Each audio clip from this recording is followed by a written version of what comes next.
Nagenoeg 10.000 mense het vandag by die Voortrekker Monument saamgetrek. Ons is in die eerste plek hier, omdat vandag 180 jaar terug was die slag van Bloedrivier.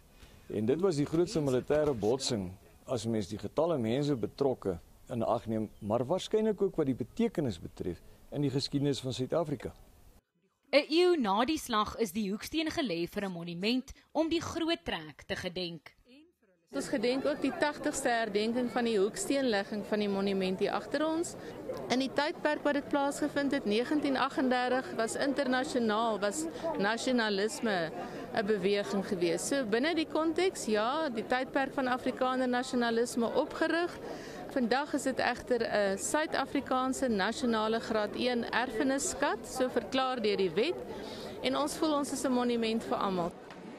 Grobler sê die geskiedenis is belangrik sodat landsburgers mekaar beter verstaan. Foute wat 'n mens nie moet maak nie, is wat wel soms gemaak word, is dat mense die allerhoogste as hulle eie eiendom toeëien, terwyl ons weet die allerhoogste is almal se allerhoogste.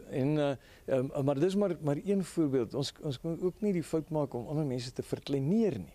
Soos Nelson Mandela baie keer gesê het, die grootste fout wat mens kan maak is om iemand te verneder, want dan maak jy 'n vyand. En in die verlede het dit ongelukkig gebeur in Suid-Afrika, dat die gemeenskappe mekaar verneder en beledig het. En dit moet ons nie doen nie.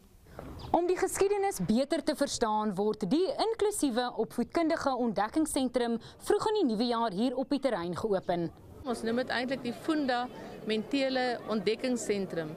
Dit gaan 'n hele nuwe perspektief bring op ons herkoms, almal van ons. En as ek sê ons, bedoel ek ons almal sin. Mia Spies, E-nuus, Pretoria.